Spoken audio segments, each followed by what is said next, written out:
Last night, she risked everything to protect a stranger's mother from armed thieves. Today, that stranger, a powerful Mafia boss, walked into the same restaurant and dropped to one knee in front of everyone. Chapter 1. The Woman Who Wouldn't Run. The dinner rush at Rosie's diner had finally slowed to a trickle when the old woman in booth 7 ordered her third cup of tea. I'd been watching her all evening, not because she was trouble, but because she wasn't. In a neighborhood like this, 20 blocks south of anything respectable, people who looked like her didn't linger after dark. She had soft gray hair swept into an elegant twist, pearl earrings that caught the fluorescent light, and hands that trembled slightly as she turned the pages of her book. Everything about her screamed money, breeding, the kind of life that existed in penthouses and charity galas, not in diners where the coffee was burnt and the linoleum cracked. "More tea, sweetheart?" I asked, approaching with the pot. She looked up, and her eyes were kind. Tired, but kind. "You're very patient with an old woman taking up your table." "It's Tuesday night. You're not exactly blocking a crowd." I refilled her cup, noting the way her hands steadied when they wrapped around the warmth. "Are you waiting for someone?" "My driver. He's running late." She smiled, but something flickered behind it. Fear, maybe. Or resignation. I should have walked away. Should have gone back to the counter and minded my business like I'd learned to do in the 3 years since I'd moved to this city, trying to outrun my own ghosts. But something about her reminded me of my grandmother, the same quiet dignity, the same way of holding herself like she refused to let the world see her afraid. "I'll be right over there if you need anything," I told her, gesturing to the counter where Marcus was cleaning the grill. That's when they walked in. 3 of them. Early 20s. Jittery energy. Eyes scanning the room like predators. The kind of guys who'd learned young that violence was easier than honest work. I'd seen their type before hell. I'd dated their type before, which was part of why I'd ended up in this city alone. They fanned. Out. Casual but deliberate. And my stomach dropped when I saw the bulge under the tallest one's jacket. The old woman saw them too. Her teacup rattled against the saucer as she set it down, and her face went pale. Well, the tall one said, his voice carrying across the empty diner. "Mrs. Castellano, funny seeing you here without your usual security detail." Castellano. The name meant nothing to me then, but the way he said it, dripping with mock respect and real venom, told me everything I needed to know. This woman was important to someone, and these men wanted to hurt whoever that someone was. "Gentlemen," her voice didn't waver, "I'm simply having tea. There's no need for unpleasantness." "No need?" The tall one laughed, and his companions moved to block the door. "Your son owes our boss a debt. We figured taking you might help him remember to pay up." Marcus had gone still behind the counter, his hand inching toward the phone, but I knew how this would go. Even if he called 911, they'd be gone with her before the cops arrived, and judging by the way her shoulders had set that same stubborn tilt my grandmother used to get Mrs. Castellano was going to do something brave and stupid. I didn't think. Thinking was dangerous. I grabbed the pot of hot coffee and crossed the space between us in 4 quick steps. "Hey," I said brightly, like I was the dumbest waitress in the 5 boroughs. "Can I get you gentlemen anything? Coffee? Pie? We have apple." I tripped. At least, that's what it looked like. The coffee pot flew from my hands in a perfect arc, and 3 pounds of near-boiling liquid hit the tall one square in the chest. He screamed, stumbling backward, and chaos erupted. The gun clattered from his jacket as he clawed at his soaked shirt. His companions lunged forward, and I was already moving, putting myself between them and Mrs. Castellano, my hand closing around the only weapon I had, the heavy ceramic sugar dispenser from her table. "Run," I hissed at her. "Back door. Kitchen. Now." But she didn't run. Instead, she stood, drawing herself up to her full 5 nothing, and her voice cut through the noise like a blade. "Do you know who my son is?" The word stopped them cold. Even the tall one, still gasping and furious, went still. "Do you?" she repeated, and now her voice carried something I hadn't heard before. Not fear. Authority. The absolute certainty of someone who'd spent her whole life having her commands obeyed. Because if you did, you wouldn't be here. You certainly wouldn't be threatening an old woman in a diner. And you absolutely wouldn't be doing it in front of a witness. She looked at me then, and I saw the apology in her eyes even before she spoke. "I'm sorry, dear. You shouldn't have gotten involved." "Too late now," I muttered, tightening my grip on the sugar dispenser. The moment stretched. The tall one's hand moved toward the gun on the floor, and I knew with sick certainty that brave as Mrs. Castellano was, we were both about to die for it. Then the door opened. I didn't see him at first, just the sudden shift in the air, the way the three men went from predators to prey in the space of a heartbeat. But I felt him, felt the weight of his presence like a change in atmospheric pressure before a storm. "Mama." One word, quiet, but it carried more threat than a shouted curse. "Mrs." Castellano's face transformed. "Dante, I told you I was fine. You told me your driver was delayed by traffic." The voice was closer now, and I turned to finally see him. He was tall, 6'3", maybe more, with the kind of build that came from disciplined violence, not a gym. Dark hair swept back from a face that would have been beautiful if it weren't so hard. Sharp cheekbones, a mouth made for cruelty, and eyes the color of smoke and ash that swept the scene with the efficiency of a man cataloging threats and deciding how to eliminate them. Those eyes landed on me for half a second, just long, enough for me to feel pinned, examined, assessed before moving to the three men. "Get out." The tall one was young enough to be stupid. "We have business." "You have 5 seconds before I have business with you." He moved forward, and 6 men materialized from the shadows outside. They filled the doorway, the windows, every exit. Professional, armed, absolutely terrifying in their silent efficiency. The 3 men ran. The diner fell silent, except for the hum of the dying fluorescent lights, and my own thundering heartbeat. I was still holding the sugar dispenser, I realized. My hand was cramping around it. "Dante, this is..." Mrs. Castellano started. "I know who she is." He was looking at me again. Really looking this time. And I felt stripped bare under that gaze. The waitress who threw coffee at armed men to protect my mother. "They were going to take her," I said, then immediately felt stupid for stating the obvious. They were. He moved closer, and I fought the urge to step back. He smelled like expensive cologne and gunpowder. "Do you know who I am?" I should have lied, should have shaken my head and played dumb. Instead, I met those smoke-gray eyes and told the truth. "I know you're someone powerful enough that 3 armed men ran from the sound of your voice. I know your mother calls you Dante, and I know she was terrified of what you'd do when you found out she was in danger." Something flickered across his face. Surprise, maybe, or amusement. "Clever," he murmured. Then, to his mother, "Come, I'll take you home." Mrs. Castellano was gathering her purse, her book, moving with the careful dignity of someone determined not to show how shaken she was. But before she left, she crossed to me and took my hand. "Thank you," she whispered. "You have a brave heart." Then they were gone, sweeping out in a convoy of black SUVs that had appeared like magic, leaving me alone with Marcus and the spreading puddle of coffee on the floor. "Jesus Christ, Isla," Marcus breathed. "Do you have any idea what you just did?" I looked down at my hands. They were shaking now, delayed shock setting in.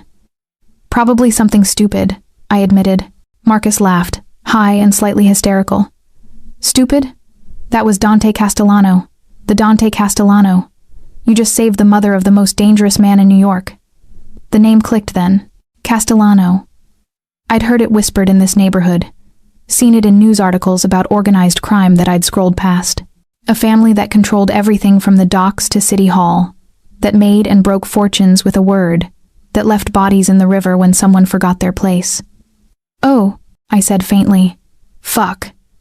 The door opened again. I spun, hard in my throat, but it was just one of his men younger, with kind eyes that didn't match the gun holstered at his hip. "Miss Isla Moreau?" he asked.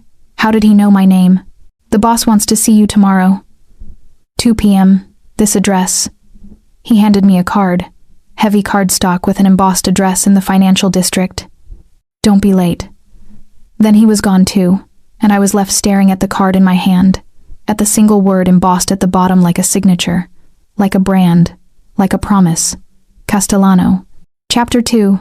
The debt he thinks I'm owed. I didn't sleep that night. I lay in my studio apartment 4th floor walk-up, water-stained ceiling, the sound of my neighbors' arguments bleeding through the thin walls, and stared at that card until the embossed letters blurred. Every instinct I'd honed over 3 years of staying invisible, staying safe, staying out of everyone's business, screamed at me to throw it away, to not show up, to maybe pack a bag and catch the next bus to somewhere else and start over again. I'd done it before. I could do it again. But something stopped me. Maybe it was the memory of Mrs. Castellano's kind eyes. Maybe it was the stupid brave thing in my chest that had gotten me in trouble my whole life. Or maybe in this, scared me more than anything, it was the memory of Dante Castellano's face when he'd looked at me. The way those gray eyes had seen straight through every defense I'd built. At 1:47 p.m. The next day, I stood in front of a gleaming tower in the financial district, looking up at 40 stories of steel and glass that probably cost more than my entire hometown. The card got me past security. An elevator that moved too fast took me to the 40th floor. And then I was walking down a hallway lined with abstract art worth more than I'd make in 10 lifetimes, toward double doors of dark wood. They opened before I could knock. Miss Moreau, right on time. It was the man from last night, the one with kind eyes. I'm Leo, head of Mr. Castellano's security. Is that what we're calling it? I tried for humor to cover my nerves. He smiled slightly. Among other things, come in. He's expecting you. The office beyond was enormous. Floor-to-ceiling windows overlooked the city, making it look small and manageable from up here. The furniture was minimal, expensive, each piece chosen for function and intimidation, and behind a massive desk of black marble sat Dante Castellano. He looked different in daylight. More dangerous, somehow. He'd shed the jacket, and his white shirt was rolled to the elbows, revealing forearms corded with muscle and marked with scars. His hair was slightly mussed, like he'd been running his hands through it. And those eyes, Christ, those eyes tracked my every movement as I crossed the space between us. Sit, he said. It wasn't a request. I sat in the chair across from him, forcing myself not to fidget, not to show fear. I'd learned young that predators could smell fear, and everything about this man screamed apex predator. You wanted to see me, I said, aiming for calm. I wanted to thank you for protecting my mother. You already thanked me. You could have sent flowers. His mouth twitched. Almost a smile. I could have, but that wouldn't have satisfied my curiosity. About what? About why a waitress in a rundown diner threw hot coffee at armed men without hesitation. About why you're working 3 jobs. Yes, I know about the other 2, and living in a building where the locks don't work and the landlord doesn't care. About why someone with your education, your background, is hiding in this city like you're running from something. Ice flooded my veins. You investigated me. Of course I did. You involved yourself in my family's business. That makes you my business. He leaned forward, and I saw something flicker in those gray eyes. Not cruelty, curiosity. Isla Moreau, 26. Originally from Portland. Bachelor's in social work from Portland State. Worked for Child Protective Services for 2 years before you disappeared 3 years ago. No family, no close friends, no one who seems to know where you went. Just gone. My hands were fists in my lap. That's none of your concern. It is now. He stood, and suddenly the desk between us felt like no protection at all. He moved around it with the fluid grace of a fighter, leaning against the edge so he was closer, looking down at me. Let me tell you what I think, Isla. I think you're running from someone. I think you left your old life because staying would have been dangerous. And I think you've spent 3 years making yourself invisible because that's the only way you feel safe. My throat was tight. You don't know anything about me, don't I? His voice dropped, went soft and deadly. I know that look in your eyes, that constant awareness of exits, the way you watch people's hands, the way you flinch when someone moves too fast. I know it because I've seen it before. In people who've been hurt, in people who've learned that trust is a luxury they can't afford. I stood, suddenly needing to move, needing space. Why am I here? Because you saved my mother's life. Because in my world, that creates a debt. He watched me pace, his gaze, following like a physical touch. And because I don't like debts unpaid. I don't want your money. I know. I checked your bank account. You're barely scraping by, and you still didn't take the $5,000 my mother tried to leave on the table. Heat flooded my face. So this is what? Some kind of Mafia charity? No. He pushed off the desk, and suddenly he was close enough that I could feel his body heat, smell that intoxicating mix of expensive cologne and danger. This is me offering you a choice. You can go back to your 3 jobs and your broken apartment, and pray that whoever you're running from never finds you. Or, his eyes held mine. Or you can work for me. I laughed, Couldn't help it. Work for you. Doing what? My mother is 73 years old. She's stubborn, refuses security detail, and insists on maintaining her independence. Last night proved that's no longer acceptable. She needs someone with her. Someone smart enough to know when there's danger and brave enough to do something about it. Someone she'll actually listen to. A bodyguard, I said flatly. A companion. With training. He tilted his head, studying me. You'd live in her guest house. Full security. Salary that would let you stop working yourself to death. And protection, real protection from whoever you're running from. It was too much. Too good to be true. What's the catch? The catch is that you'd be part of my world. My family. You'd see things, know things that can't be unknown. And once you're in, his hand came up, fingers ghosting along my jaw so lightly I might have imagined it. It's very hard to get out. I should have said no. Should have walked out of that office and never looked back. But his fingers were still almost touching my face, and his eyes held something I couldn't name, something that made me feel seen for the first time in 3 years. Not invisible, not hiding, just seen. I need to think about it, I whispered. You have 24 hours. He stepped back, and the loss of his nearness felt like cold water. Leo will give you his number. Call him with your answer. I made it to the elevator, made it to the street, made it halfway to the subway before my phone buzzed with a text from an unknown number. If you're curious what protection looks like in my world, check your apartment. DC. My apartment. Panic spiked, and I ran. 45 minutes later, I stood in my doorway, staring. New locks. Commercial grade. A security system panel by the light switch that definitely hadn't been there this morning. And sitting on my kitchen counter, a phone new, expensive with a note in bold, slashing handwriting. This line is secure. Only 3 people have the number. Think about what that means. I picked up the phone with shaking hands. He'd been in my apartment, had my building secured, had probably stationed men nearby without me even knowing. I should have been terrified. Instead, for the first time in 3 years, I felt something else. Safe. Chapter 3. When she walked into his mother's world. I called Leo at 6:47 the next morning, before I could talk myself out of it. Miss Moreau. He sounded unsurprised, like he'd been expecting my call. Have you made a decision? Tell him yes, but I have conditions. Name them. I want to meet with Mrs. Castellano first. Alone. If she doesn't want me there, the deal's off. And I want it clear that I'm not. I struggled for the word. Yours. His. Whatever. I'm an employee. Nothing more. Silence. Then, I'll arrange the meeting. And Miss Moreau? That last condition might be harder to maintain than you think. He hung up before I could ask what he meant. 2 hours later, I stood in front of a townhouse in the Upper East Side that probably cost more than a small country. Ivy climbed the brick facade. Window boxes overflowed with flowers. Everything about it screamed old money, old families, old power. Leo met me at the door. She's in the garden. She's expecting you. The garden was an oasis in the middle of Manhattan trees that had been growing for decades, flower beds meticulously maintained, a fountain that trickled peacefully in the center. And sitting on a wrought iron bench, book in hand, was Mrs. Castellano. She looked up when she heard my footsteps, and her face lit up. Isla, what a wonderful surprise. Mrs. Castellano. I felt suddenly shy, uncertain. Your son offered me a position, looking after you, but I wanted to make sure you were okay with it before I accepted. She set her book down, studying me with those kind, knowing eyes. Come, sit with me. I sat, and for a moment we just existed in companionable silence, listening to the fountain.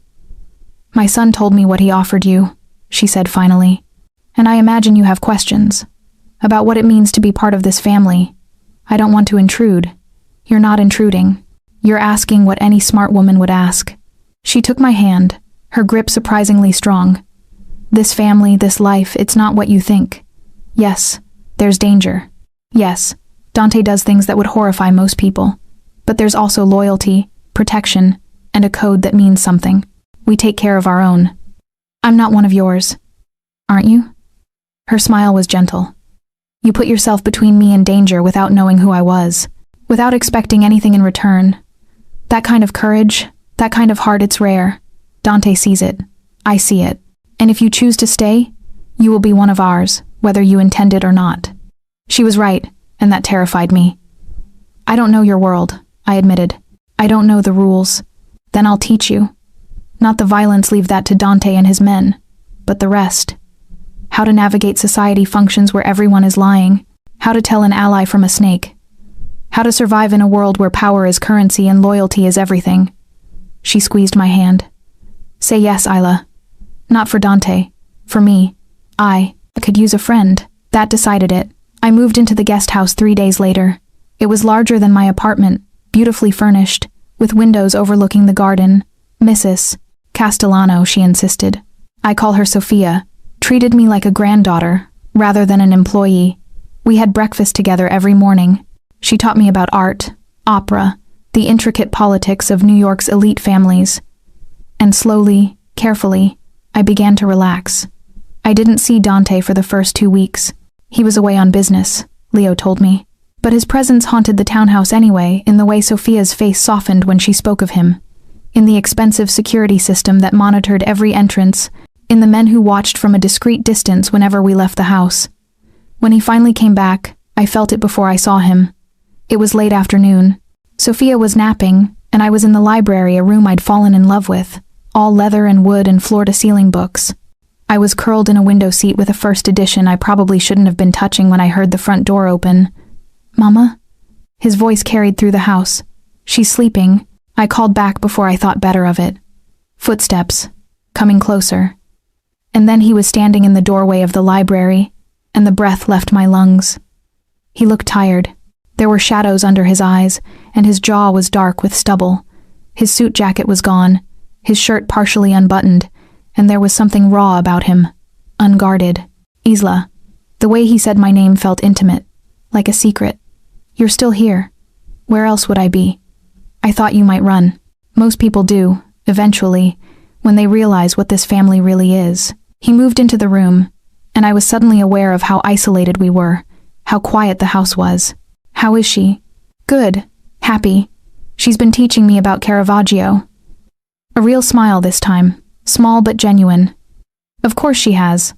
Art history is her favorite, weapon against ignorance. He stopped a few feet away, close enough to touch but not touching. And you? How are you settling in? It's different, quieter than I expected. For now. But there are obligations, events, things my mother attends where she'll need you with her. His eyes searched my face. Are you ready for that? For people to see you with this family? To associate you with the Castellano name? Are you trying to scare me off? I'm trying to be honest. He moved closer, and my heart kicked against my ribs. Because once they see you with us, you'll be a target. People will try to use you to get to my mother, to me. Your anonymity, your safety, it ends the moment you step into our world publicly. Then why offer me this job?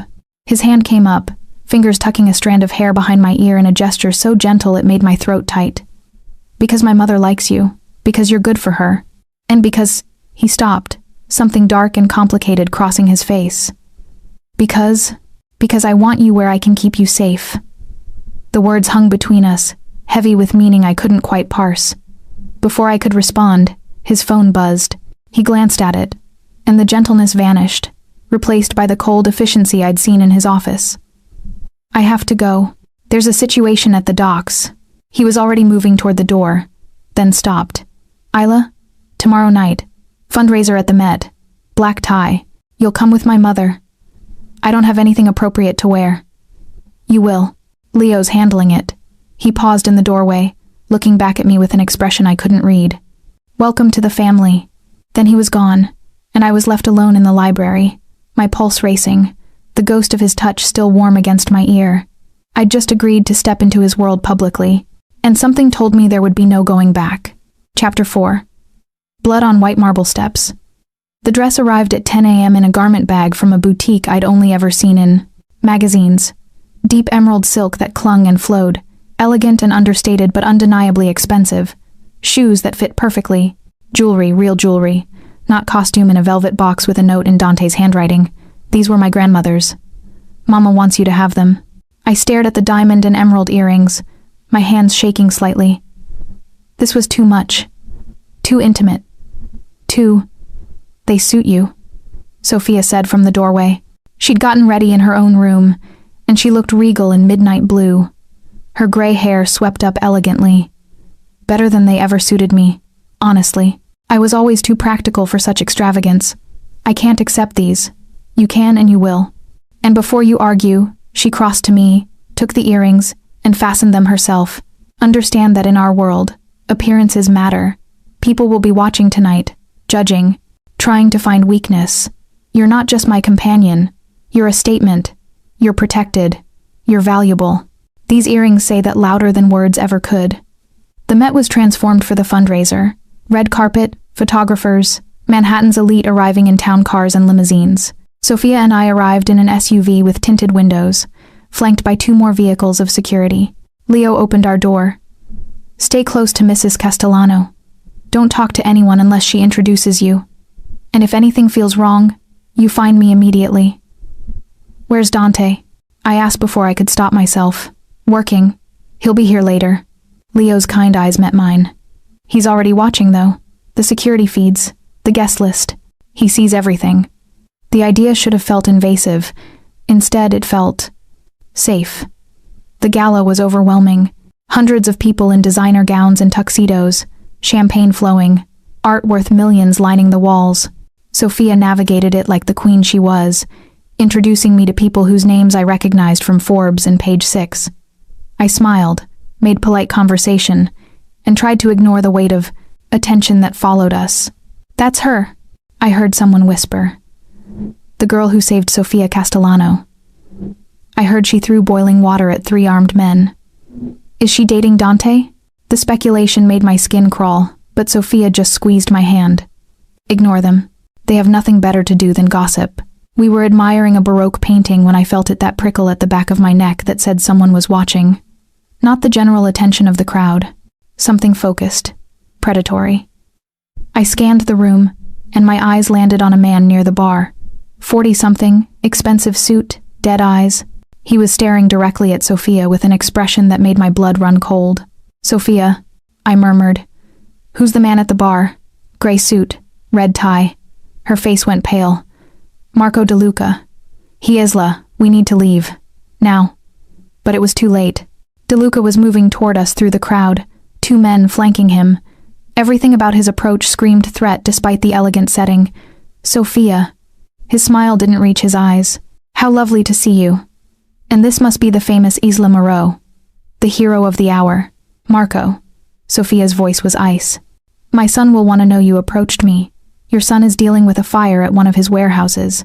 How unfortunate that these things always happen when he's needed elsewhere. DeLuca's dead eyes slid to me. Miss Moreau, you've made quite an impression. People are saying you're very brave, very protective. Is there something you want? I kept my voice steady, just to deliver a message. Tell Dante that old debts have a way of coming due. Tell him the families remember, and tell him. He leaned closer, and I smelled expensive scotch on his breath. That the people he loves make such tempting targets. He walked away before I could respond, and Sophia's hand was trembling in mine. We're leaving, I said firmly. Leo. But Leo was already there, materializing from the crowd with 3 other men. Mrs. Castellano, the car is ready. The trip home should have been safe. We had security. We were in armored vehicles. But I couldn't shake the feeling of dread that had settled in my stomach. We were 3 blocks from the townhouse when the first shot shattered our rear window. Everything happened too fast. Leo was shouting into his radio. The driver was accelerating. Sophia was pressed against me, and I was covering her with my body as more gunfire erupted around us. Our SUV sideswiped a car, jumped the curb. For a moment I thought we'd crash, but our driver was professional. He kept control, kept us moving. Behind us, I heard an explosion as one of our security vehicles took fire. We screeched to a stop in front of the townhouse. Leo was pulling us out, and Sophia stumbled, falling hard against me. Blood bloomed on her shoulder, dark against the midnight blue. No, I breathed. No, no, no. Inside. Leo was dragging us both up the steps. Get her inside. The next few minutes were chaos. Security flooding the house. Sophia on the couch, me pressing my hands against her shoulder to stop the bleeding while someone called for a doctor. Her face was gray with pain, but her eyes were clear, focused on me. I'm all right, she kept saying. Isla, I'm all right. You're not all right, you're shot. It grazed me. Barely, she gasped as I pressed harder. Where's my son? On his way, Leo said grimly. ETA 5 minutes. Those 5 minutes felt like hours. The bleeding slowed. The doctor arrived, a calm woman who was clearly used to treating gunshot wounds without asking questions. She worked efficiently while I held Sophia's hand and tried to keep my own hands from shaking. I heard him before I saw him. The front door slammed open with enough force to rattle the windows. Mama! Dante's voice was raw, desperate. Nothing like the controlled man I'd seen before. He crossed the room in 3 strides, dropping to his knees beside the couch, his hands hovering over his mother like he was afraid to touch her. I'm fine, Sophia said firmly. Dante, breathe. I'm fine. But he wasn't looking at her. He was looking at me, at my hands, still covered in his mother's blood. At the blood on my dress. At the way I was trembling now that the adrenaline was fading. What happened? His voice was barely controlled violence. Leo explained. The encounter with DeLuca. The ambush 3 blocks from the house. How I'd covered Sophia with my own body. Something terrifying crossed Dante's face. DeLuca did this. We don't know, Leo started. I know. Dante stood, and every inch of him was lethal precision. Get every man we have. I want DeLuca and everyone connected to him found before sunrise. I want... He stopped, his control fracturing. He shot my mother. He threatened. His eyes found mine again. He threatened what's mine. The possessiveness in those words should have scared me. Instead, I felt heat flood through me. Sir, Leo said carefully. Isla stayed with her the whole time. She stopped the bleeding, kept her calm. I know what she did. Dante's hands were fists at his sides. Everyone out, except Isla. The room cleared. Even the doctor finished up quickly and left. Suddenly it was just the 3 of us, Sophia resting on the couch, me still on the floor beside her, and Dante standing over us like an avenging angel. You could have died, he said to me. Not to his mother. To me. But I didn't. You covered her with your body. You put yourself between her and bullets. Yes. Why?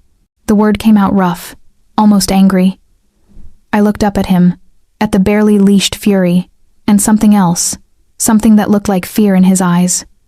Because she matters. Because someone had to. Because I stopped, unsure how to explain. Because it's who I am. He stared at me for a long moment. Then, slowly, he reached down and pulled me to my feet. His hands were gentle despite the violence I knew they were capable of. Go clean. Up, he said quietly. Change. Then come to my study. We need to talk. It wasn't a request. I washed his mother's blood from my hands and changed into jeans and a sweater, but I couldn't stop shaking, couldn't stop seeing Sophia's face, couldn't stop hearing that first gunshot. Dante's study was on the 3rd floor. I'd never been inside before. The door was slightly open, and I could hear him on the phone, his voice cold and clipped. I don't care about the cost. I want the message clear. You touch my family, you die. You threaten them, everyone you love dies. No exceptions. Make it loud, Marco.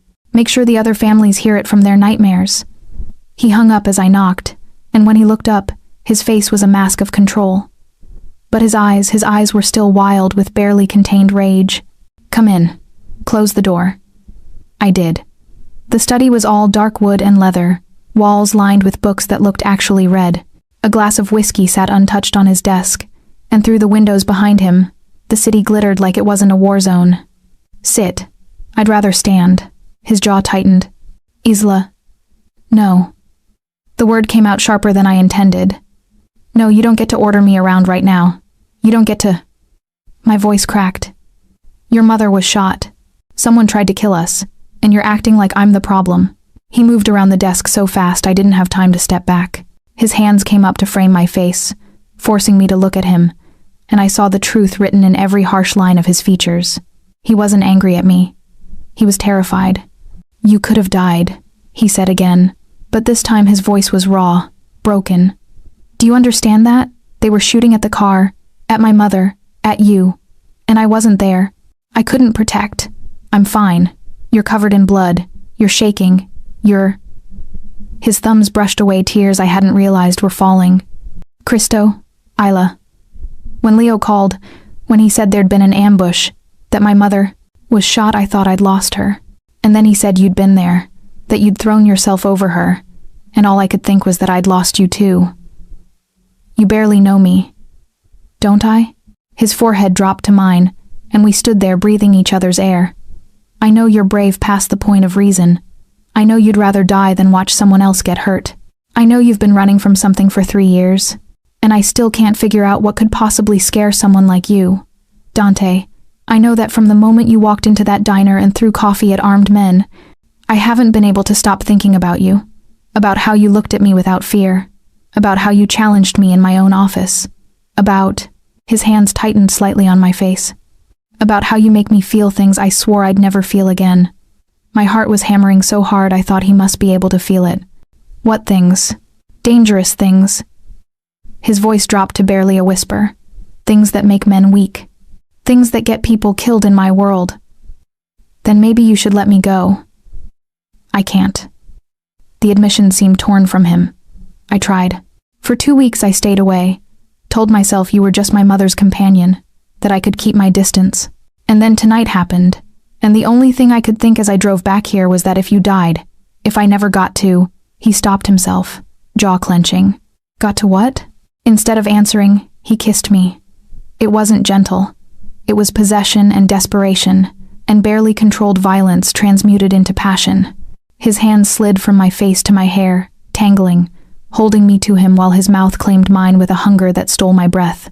I should have pushed him away, should have remembered all the reasons this was a terrible idea. Instead, I kissed him back. I grabbed his shirt, pulled him closer, opened for him when his tongue demanded entrance. He tasted like whiskey and rage, and something darker, something that called to the part of me that had always been drawn to dangerous things. When we finally broke apart, we were both breathing hard. His pupils were blown, his hair disheveled from my hands, and he looked at me like I was salvation and damnation wrapped in one package. This is a mistake, I whispered. I know. Your world, my past, the danger. I know. He pressed his forehead to mine again. But I'm done pretending I don't want you. Done pretending that having you in my house, near my mother, near me, is just about protection. His hand slid down to my waist, holding me against him. You're mine now, Isla, whether you like it or not. And anyone who tries to hurt you will learn exactly what that means. The possessiveness should have sent me running. Instead, it made heat pool low in my belly. I'm not yours, I said, but even I could hear how weak the protest sounded. No? His mouth found the pulse point in my neck, and I gasped. Then why are you still here? Why didn't you run when you had the chance? Why did you risk your life tonight for my mother, for my family? Because somewhere in the last 3 weeks, they'd become my family too. Because Sophia looked at me with genuine affection. Because Leo made terrible dad jokes to make me laugh. Because the men who guarded the house nodded at me respectfully. Because this place, these people, felt more like home than anywhere had in 3 years. Because he looked at me like I mattered. I don't know, I admitted. Liar. But he said it gently, almost fondly. He pulled back enough to look at me, and his thumb traced my swollen lower lip. Stay with me tonight. Not. He stopped, something almost vulnerable crossing his face. Not for that. Just stay. I need to know you're safe. Your mother has around-the-clock security now and insisted I stop hovering. She actually ordered me to check on you, a small smile. She likes you more than she likes me most days. That's because I don't try to wrap her in bubble wrap. Someone should, but his smile faded. Please, Isla, I need. He stopped, seemed to struggle with the words. I need to know you're all right. I should have said no. Should have gone back to my guest house and locked the door and built back all the walls he'd just shattered with a kiss. But I was tired of running, tired of being alone, tired of pretending I didn't feel this pull between us. Okay, I whispered. Relief flooded his face. He took my hand, that simple gesture somehow more intimate than the kiss, and led me through the townhouse to his private wing. I'd never been to his rooms before. They were surprisingly simple. A massive bed, minimal furniture, floor-to-ceiling windows overlooking the garden. Personal in a way the rest of the house wasn't. There's a bathroom through there if you want to change, he said, suddenly seeming uncertain. I can get you something to sleep in. Dante, I squeezed his hand. Breathe. He laughed, sharp and surprised. You're telling me to breathe. After He gestured vaguely between us. After you just kissed me like the world was ending? Yeah, I am. I moved closer, placed my hand over his heart. It was racing as fast as mine. We're both terrified. We're both probably making a huge mistake. But we're alive. Your mother's alive. That's enough for tonight. Something shifted in his eyes. He covered my hand with his, pressing it harder against his chest. You're extraordinary. Do you know that? I'm really not. You are. He raised my hand to his lips, pressed a kiss to my palm. Get ready for bed. I need to make a few more calls. Then I'll join you. I changed in his bathroom, borrowed one of his shirts, which hit mid-thigh on me, and when I came out, he was standing at the window, phone to his ear. His free hand braced against the glass. I don't care if you have to burn the whole pier. I want DeLuca found. His voice was ice. And anyone who helped him? I want names, addresses, family trees. By morning, Marco. I want them by morning. He ended the call, and for a moment he just stood there, staring out at the city he controlled. Then he seemed to feel my presence. He turned, and his eyes raked over me in his shirt, possessive and hungry. You're wearing my clothes. Is that a problem? No. He stalked toward me, and there was nothing uncertain about him now. It's perfect. You're perfect. He stopped just inches away. I'm going to find everyone who threatened you tonight. I'm going to make sure they never threaten you again. And then, his hand came up to cup my face. Then I'm going to figure out who you're running from and eliminate that threat too. You can't. I can. I will. He kissed me again. Softer this time, but no less possessive. Get in bed, Isla. Let me hold you. Let me know you're safe. I slid under the covers, and he followed, pulling me against his chest. He was still dressed in his shirt and pants, but I could feel the tension in his body, the coiled violence he was keeping in check. Thank you, he murmured against my hair, for saving my mother, for being brave, for Hyde. His arms tightened. For being here. I pressed closer, listening to his heartbeat gradually slow. Outside, I knew his men were mobilizing, knew that before sunrise, blood would be spilled in his name, knew that Marco DeLuca and anyone connected to tonight's attack would learn what it meant to threaten Dante Castellano's family. And I was part of that family now. There was no going back. Chapter 5. Claimed in the garden house. I woke to sunlight streaming through unfamiliar windows, and the warm weight of Dante's arm draped across my waist. For a moment, I didn't move, just lay there, feeling the steady rise and fall of his breathing against my back, the way his hand splayed possessively across my stomach. In sleep, he looked different, younger. The harsh lines of his face softened, the perpetual tension in his jaw relaxed, almost innocent, if you didn't notice the scars on his knuckles or the gun on the nightstand. His eyes opened, immediately alert, and found mine. You're still here. Where else would I be? Running. Most people run after they see what I'm capable of. His hand flexed against my stomach. Did you sleep? Eventually. You? No. He pressed a kiss to my shoulder. I was too busy watching you, making sure you were real. That I hadn't imagined. He stopped himself. I need to check on my mother, and I need to brief Leo about last night's cleanup. Cleanup. The euphemism made my stomach turn. How many people died? His eyes met mine, unflinching. Do you really want to know?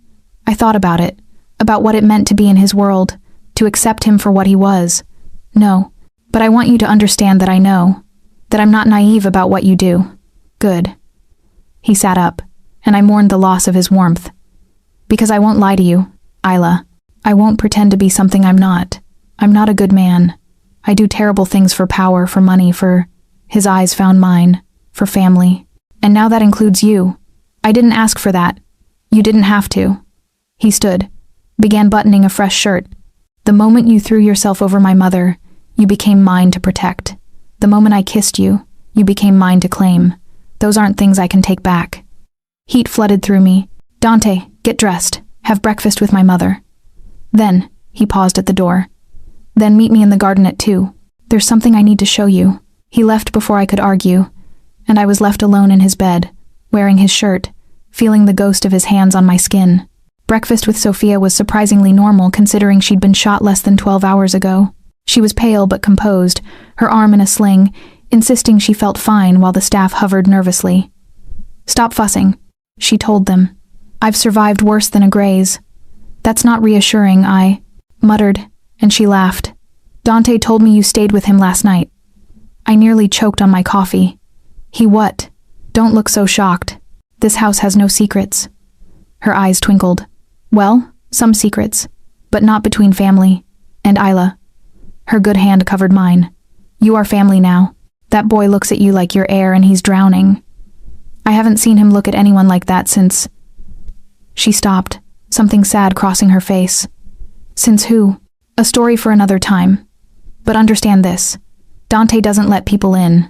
Not after well, but he's let you in. That means everything."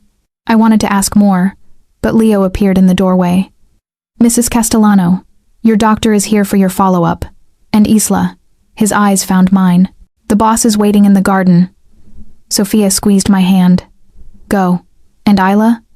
Whatever he shows you, whatever he tells you, remember that he's showing you because he trusts you. That's rarer than you know." The garden was quiet in the afternoon Sunday. I found Dante by the fountain, hands in his pockets, staring at the water like it held answers. "You wanted to see me," I said. He turned, and something in his expression made my breath catch. "I want to show you something. But first, I need to know, are you sure you want this? Want me? Because once I do this, once I take this step, I won't be able to let you go. I'm still not sure what this is." "Then let me show you." He held out his hand, and after a moment, I took it. He led me to the guest house, my guest house, and I was immediately struck by something different. The door had a new lock. A serious lock, commercial grade like my apartment. "What? This is yours now," he said quietly. "Your space. Your sanctuary. Even I won't enter without your permission." He pressed a key into my palm. "There's only 2 of these. You have one. I have one. No one else." I stared at the key. "Why?" "Because you need to know you have a choice. That this," he gestured between us, "isn't about me controlling you. It's about me giving you everything I have to give." He unlocked the door, and I stepped inside. The guest house had been transformed. My things were still there, but new additions caught my eye. A state-of-the-art security panel by the door, reinforced windows, and on the coffee table, a tablet and a sleek laptop. "The tablet has access to everything," Dante said from behind me. "Security feeds for the townhouse, the businesses, everywhere I go. You'll know where I am at all times, who I'm meeting, what I'm doing." His hand settled on my shoulders. "No secrets, Isla. Not between us." I turned to face him. "That's a lot of trust. It's the only way this works." His thumb stroked my collarbones.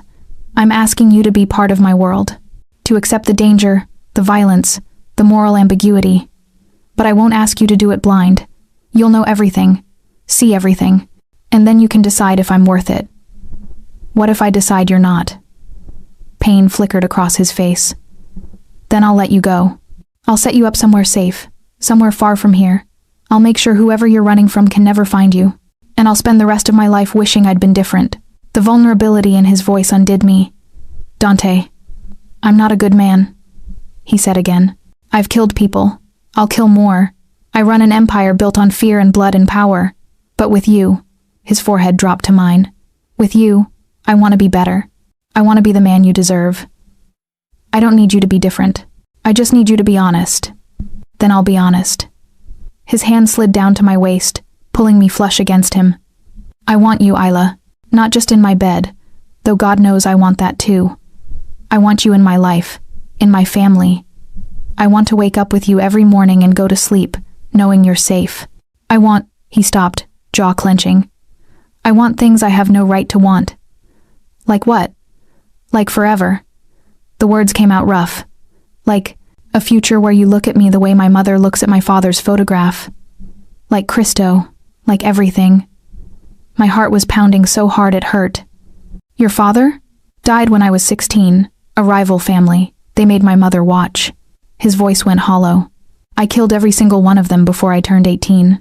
Built this empire from blood and rage, and a promise that no one would ever threaten my family again. And then you—" His hands tightened on my waist. "You walked into my life and made me feel things I thought died with him. Made me want things I swore I'd never risk." "What things?" Instead of answering, He kissed me, slow and deep and devastating, like he was trying to pour everything he couldn't say into the press of his mouth. I kissed him back, threading my hands through his hair, pulling him closer. When we broke apart, we were both breathing hard. "Stay with me," he whispered against my lips. "Not just tonight. Stay. Be mine. Let me protect you, provide for you, give you everything you've ever wanted. I don't want your money. I know. That's why I'm giving you something more valuable." He pulled back enough to look at me, and his eyes were molten silver. "I'm giving you truth, power, choice, the ability to see exactly who I am and decide if you can love me anyway." "Love?" The word caught in my throat. "Love," he confirmed. "Because that's what this is, Isla. I'm falling in love with you. Maybe already have, and it terrifies me more than any bullet or rival or threat ever has. I should have been scared, should have run. Instead, I pulled him down for another kiss, and this time, when we broke apart, I whispered against his mouth. "Then show me. Show me your world, your truth, everything, and I'll decide if you're worth the risk." His smile was fierce and possessive and absolutely devastating. "Careful what you wish for, sweetheart. My world isn't kind, and once you're really in it..." His hand slid under my shirt, warm against my skin. "I'll never let you leave." "Good," I breathed, and his control shattered. He lifted me, and I wrapped my legs around his waist as he carried me to the bedroom. He laid me on the bed with surprising gentleness, then stood back, just looking at me. "You're sure?" His voice was strained, "Because once I have you, once I know what you feel like, what you taste like, there's no going back for me. I'm sure." He came down over me, and when his mouth found mine again, it was with a hunger that set me on fire. His hands mapped my body like he was memorizing it, learning every curve, every sensitive spot that made me gasp. "Beautiful," he murmured against my skin. "So goddamn beautiful. And mine." "Yours," I agreed, and felt him shudder against me. What happened next was possession and passion, and something deeper, something that felt like two broken people finding wholeness in each other. He was gentle and rough by turns, asking with his hands and mouth what I needed, what I wanted, driving me higher until I shattered in his arms. Afterward, we lay tangled together, my head on his chest, his fingers tracing patterns on my bare shoulder. "I meant what I said," he murmured. "You're mine now, and I protect what's mine with everything I have. Even from yourself? Especially from myself." He tilted my face up to kiss me softly. "I'll try to be worthy of you, Isla. I'll probably fail, but I'll try. That's all I ask." His arms tightened around me, and for the first time since my life had fallen apart 3 years ago, I felt safe, protected, claimed in the best and most terrifying way. I'd stepped fully into Dante Castellano's world, and I was never leaving. Chapter 6. The Ghost in His Database. I should have known the peace wouldn't last. 3 days. 3 perfect, stolen days where Dante showed me his world from the inside, the legitimate businesses that funded the empire, the networks of loyalty that spanned the city, the careful balance of power and fear that kept it all running. 3 days where I fell asleep in his arms and woke to his kisses. 3 days where I let myself believe we could have this. Then he found the file. I was in Sophia's study, helping her catalog a new art acquisition, when Leo appeared in the doorway. His face was carefully blank, which immediately set off alarm bells. "Isla, the boss needs you. Now." The walk to Dante's office felt like a death march. Leo wouldn't meet my eyes. The men we passed looked away, and when Leo opened the office door, Dante was standing at the window, his back to us, radiating cold fury. "Leave us," he said without turning. Leo hesitated. "Boss. Now." The door closed, and the silence was suffocating. I waited, heart pounding, for him to speak, to turn, to do something besides stand there like a statue carved from ice. "Tell me about Portland," he said finally. My blood went cold. "What?" "Portland, 3 years ago. Tell me why you really left." He turned, and his face was a stranger's face, hard, closed off, absolutely terrifying. "Tell me about Detective Marcus Hayes." The name hit me like a fist. I couldn't breathe, couldn't think, couldn't do anything but stare at him while my carefully constructed world crumbled. "How? Did you really think I wouldn't find out?" He moved to his desk, opened a laptop, turned it so I could see the screen. I've had investigators looking into your past since the day you saved my mother. They're very good at what they do. And what they found, his jaw clenched. Cristo, Isla, what they found. On the screen was a police report, photographs, news articles I'd spent 3 years trying to forget. Local social worker survives assault. Detective under investigation. Dante, please. You were his girlfriend. His voice was flat, emotionless. For 2 years, you dated a cop, a detective, and when you tried to leave him, when you finally reported his abuse, his department covered it up, transferred him, made it clear that if you pushed, if you testified, you'd be the one who ended up destroyed. Tears were streaming down my face. You don't understand, don't I? He slammed the laptop shut. You've been living in my house, sleeping in my bed, letting me fall in love with you. And you never once mentioned that you have a cop, an obsessive, violent cop who might still be looking for you. He doesn't know where I am. Are you sure?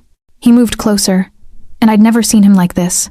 Not cold, incandescent with rage barely held in check. Because I ran his name, Isla, ran a full background. And 3 weeks ago, 3 weeks he requested leave from the Portland PD. No one's seen him since. The room tilted. No, that's not, he can't. He can. He might already be in New York. Might already know you're here. Know you're with me. Dante's hands fisted at his sides. You put yourself in danger. You put my mother in danger. Because you didn't trust me enough to tell me the truth. I was trying to protect you. Protect me? He laughed, sharp and bitter. Sweetheart, I'm not the one who needs protecting. I'm not the one who ran across the country and hid for 3 years. I'm not the one whose ex-boyfriend put them in the hospital. I flinched, and he saw it.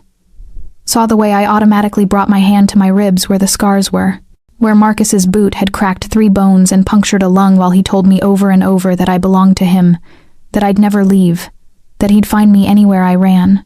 Something shifted in Dante's expression. The rage cracked, and underneath it was something worse. Hurt. Show me, he said quietly. What? The scars. The ones you hide. Show me what he did to you. My hands were shaking as I lifted my shirt. The scars were faded now, but still visible lines across my ribs. A constellation of cigarette burns on my stomach. The jagged mark on my side where Dante's breathing changed. His hands hovered over my skin, not touching, trembling with the effort it took not to touch. Cristo, he whispered. Cristo, Isla, how bad was it? Bad enough that I knew the next time would kill me. I pulled my shirt down. Bad enough that I left everything, my career, my apartment, my name almost, and ran. And I'm not sorry I didn't tell you, Dante. Because this, I gestured between us. This was supposed to be safe. This was supposed to be mine. And I refused to let him ruin it by bringing his shadow into your world. Safe. He said the word like it hurt. You thought you'd be safer keeping secrets? Safer lying to me about why every loud noise makes you flinch? Why you check every exit? Why you... He stopped, closed his eyes. I thought you trusted me. I do trust you, but this wasn't about trust. This was about survival, about not letting him take anything else from me. I moved closer, needing him to understand. You said it yourself, you protect what's yours. Well, I protect what's mine too, and that includes the life I built here, the person I'm becoming, and... My voice broke, and you... His eyes opened, and they were tortured. You should have told me. Maybe, probably, but I didn't. And now we're here, and you have a choice to make. I lifted my chin even though I was terrified. You can throw me out. Set me up somewhere like you promised. Make sure I'm safe and wash your hands of me. Or you can do what you do best. I stepped into his space, put my hand over his heart. You can eliminate the threat. You can find Marcus Hayes and make sure he never hurts anyone again. And then you can forgive me for not trusting you sooner, and we can move forward. He stared at me for a long moment. Then his hands came up to frame my face, his thumb brushing away my tears. Do you know what it did to me? He asked quietly. Seeing those police reports? Reading the hospital records? Knowing what he did to you and that I wasn't there to stop it? You didn't know me then, but I know you, now. And I will end him, Isla. Not just because he hurt you, though that alone is enough, but because, as long as he's alive, you'll never truly be free. You'll always be looking over your shoulder, always be afraid. His forehead dropped to mine. I told you I'd protect you. That includes protecting you from your past. Dante, I'm furious with you for keeping this from me, for taking risks I can't calculate because I didn't have all the information, but..." His hands tightened on my face. "But I understand why you did, and I'm even more furious that you had to. That someone hurt you so badly you learned that secrets were safer than trust. I'm sorry. Don't be. Just promise me no more secrets. Not about anything. If something scares you, you tell me. If someone threatens you, you tell me. If you want to leave, if you regret this, if any part of being in my world becomes too much." His voice roughened. "You tell me. Capish? Capish?" I pressed closer. "What are you going to do? About Hayes?" His smile was terrifying. "I'm going to find him. I'm going to make sure he understands exactly what happens to men who put their hands on what's mine. And then I'm going to erase him from existence." The cold certainty in his voice should have scared me. Instead, I felt a weight I'd carried for 3 years start to lift. "There's more," he said, pulling back to study my face. "The investigators found something else. Want to guess what?" I shook my head, throat tight. "Your real name isn't Isla Moreau. It's Isla Rodriguez. Moreau was your mother's maiden name." His thumb traced my cheekbone. "You changed it when you left Portland. Made yourself harder to find. Smart. I had to disappear." "I know, but here's the thing, sweetheart. You can't disappear from me. Not anymore. Not when..." He pulled a folder from his desk. "Not when I'm about to give you the one thing you never thought you'd have again." He opened the folder, and I saw legal documents. Official, looking papers with seals and signatures. "What is this?" "Restraining order. Federal level. Marcus Hayes is hereby prohibited from contacting, approaching, or otherwise interacting with Isla Marie Rodriguez, now known as Isla Moreau." He flipped through pages. "Also included, documentation of his abuse, witness statements from your old co-workers, evidence that the Portland PD covered it up. Everything you'd need to bury him legally." I stared at the papers. "How did you..." "I have resources. Judges who owe favors. Lawyers who don't ask questions. And a vendetta against corrupt cops." His smile was grim. "He can't touch you now. Not legally. And once I'm done..." His expression went dark. "Not ever again. You're going to kill him. Does that bother you?" I thought about it. About 3 years of nightmares. About jumping at shadows. About the scars I'd carry forever because Marcus Hayes believed love meant ownership. "No," I whispered.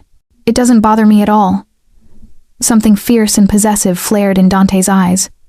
"Good. Because I need you to understand something, Isla. I'm not a white knight. I'm not going to give him a fair fight, or a chance to explain. When I find him, and I will find him, I'm going to hurt him the way he hurt you. Worse. I'm going to make him understand what it means to touch something that belongs to me, and then I'm going to end him." He waited for me to flinch, to protest, to show some sign that his capacity for violence scared me. Instead, I kissed him, hard and desperate and full of 3 years of rage and fear that finally had somewhere to go. "Make him suffer," I whispered against his mouth. "Make him wish he'd never learned my name." Dante's control shattered. He lifted me onto his desk, papers scattering, his hands everywhere at once. "You're terrifying," he muttered between kisses. "Absolutely terrifying. And perfect. So fucking perfect." Later, when we'd both come back to ourselves, he held me close and made me a promise. He'll never hurt you again, never even see you again. This time next week, Marcus Hayes will be a memory. And you, he kissed my forehead, you'll be free. I believed him. And somewhere out there, I hoped Marcus Hayes felt the first whisper of the terror he'd taught me to live with. Because Dante Castellano was coming, and he never left debts unpaid. Chapter 7, When Monsters Collide. Marcus Hayes was found 2 days later. He'd been staying in a motel in Queens, working under a fake name, paying cash. Leo's team tracked him through a series of increasingly clever moves, surveillance footage, credit card trails that suddenly stopped, interviews with people who'd seen a cop asking questions about a young woman who fit my description. He'd been looking for me. For 3 weeks, he'd been systematically working through every borough, showing my picture to waitresses and bartenders and building supers. He was 60 miles from finding me. Dante told me this in his study, his voice carefully controlled, watching my face for a reaction. "How close did he get?" I asked. "Queens. He'd been working his way through diners. Another week, maybe 2, and he would have reached your old job." His jaw clenched. "We got to him first." "Is he dead?" "Not yet. Something dark crossed Dante's face. I thought you might want to see him first, to tell him yourself that he lost. The offer hung between us, tempting and terrible. Part of me wanted to see Marcus again, wanted to look him in the eye without fear, wanted him to know that I'd escaped, that I'd won, that he had no power over me anymore. But another part, the part that had spent 3 years building a new life, wanted nothing to do with him. Wanted him erased without ceremony, without closure, without giving him the satisfaction of my attention. No, I said finally. I don't need to see him. I just need to know he can't hurt anyone else. Relief flickered across Dante's face. You're sure? Because I'll take you. I'll let you say whatever you need to say before. I'm sure. I moved closer, took his hands. He's already taken enough from me. I won't give him this too. Then he dies tonight. He pulled me against his chest. And tomorrow, we move forward. No more looking over your shoulder. No more fear. Just us. It sounded like a fairy tale. Too good to be true. It was. Marcus Hayes died that night. Dante didn't give me details, and I didn't ask. But I saw it in his eyes when he came home just before dawn, the cold satisfaction, the absolute certainty that the threat had been eliminated. He found me in the garden, watching the sunrise, unable to sleep. It's done, he said quietly, settling beside me on the bench. I should have felt relief, closure, something clean and final. Instead, I felt nothing, just a hollow numbness where 3 years of fear had lived. Are you all right? His arm came around my shoulders, pulling me close. I don't know. I thought I'd feel different. Better. But I just feel... I stopped, struggling for words. Empty. That's normal. You've carried that fear so long it became part of you. Now that it's gone, he pressed a kiss to my temple. You have to figure out who you are without it. We sat in silence as the sky lightened, and slowly, gradually, I started to feel it. Not emptiness, freedom. The knowledge that I could walk down any street without watching for his face, could sleep without nightmares of his hands, could build a future without his shadow hanging over it. Thank you, I whispered. You never have to thank me for protecting you. It's what He stopped, and when I looked up, his expression was strange. Tense. Isla, there's something else. Cold dread flooded my stomach. What? When we searched his motel room, we found... He pulled out his phone, showed me a photograph. We found this. It was a murder board. My face in the center, surrounded by maps, addresses, photographs. Every place I'd worked in the last 3 years, every apartment I'd lived in, and in the corner, circled in red marker, was a photograph I didn't recognize at first. Then I did. It was me and Dante, leaving the townhouse. His hand on the small of my back, my face tilted up toward his, both of us smiling. He knew. I breathed. He knew about you. More than that, Dante flipped to another image. He had surveillance photos, notes about our security, details about my businesses, my family.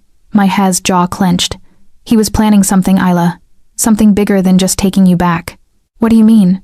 I mean, he had contact information for Marco DeLuca, for 3 other rival families, for...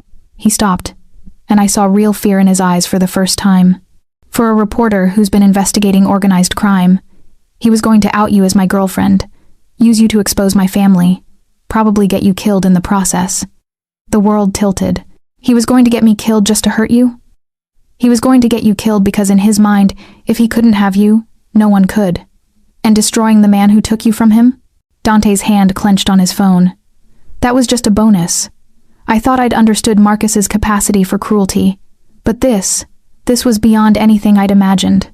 Not just hurting me, weaponizing me, turning me into a bomb he could detonate in Dante's world. The reporter, I managed. Did Marcus already? No, we intercepted everything. The reporter knows nothing. DeLuca knows nothing. You're safe. He pulled me closer. But Isla, if we'd waited even a few more days... He didn't finish. Didn't need to. If they'd waited, Marcus would have gone public. Would have painted me as Dante Castellano's weakness. Every rival family in New York would have seen those photographs and understood that the way to hurt Dante was through me. I'd thought I was protecting Dante by keeping secrets. Instead, I'd nearly gotten us both killed. I'm sorry, I whispered. I'm so sorry. If I'd just told you from the beginning. Stop. He tilted my face up, forcing me to meet his eyes. This isn't your fault. Hayes was a monster who would have found a way to hurt you regardless. At least this way. His thumb brushed my cheek. At least this way. I got to protect you. Got to end it before he could use you against me. But he almost doesn't count. His forehead dropped to mine. You're safe. That's all that matters. But I could see the calculation in his eyes. Could see him running through scenarios, probabilities, threats I didn't even know existed. You're going to increase security, I said. I'm going to lock this family down like Fort Knox. He stood, pulling me with him.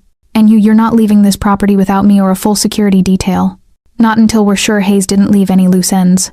Dante, that's non-negotiable. Steel entered his voice. You are mine, Isla. Mine to protect. Mine to keep safe.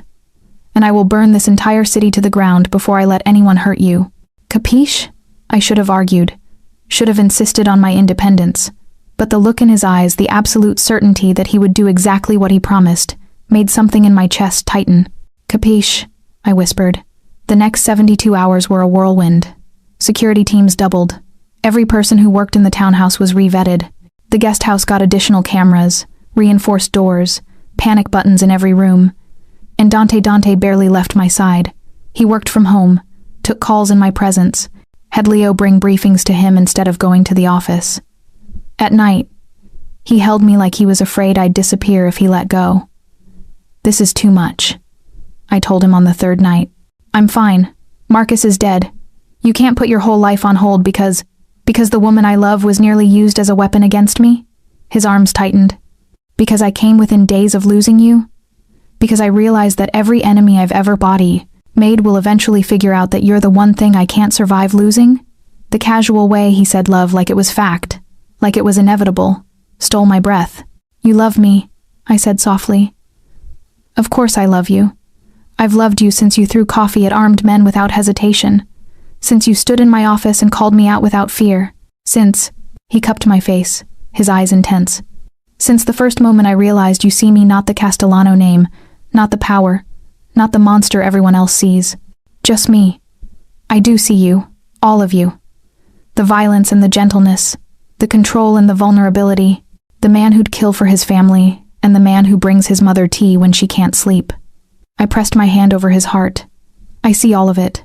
And I stopped, because saying it made it real. Made this thing between us permanent and terrifying and absolutely inevitable. Say it, he demanded, his voice rough.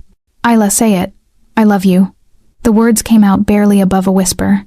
I love you, and it scares me, and I don't know how to do this without. He kissed me, deep and claiming and full of everything we'd been dancing around for weeks. You don't have to know how, he murmured against my mouth. You just have to trust me. Trust that I'll keep you safe. Trust that this, his hand pressed between us, over both our hearts, is worth the risk. What if something happens? What if one of your enemies, then I'll end them. Simple, certain, absolutely terrifying in its sincerity. Every single person who even thinks about hurting you will learn what it costs to threaten Dante Castellano's woman.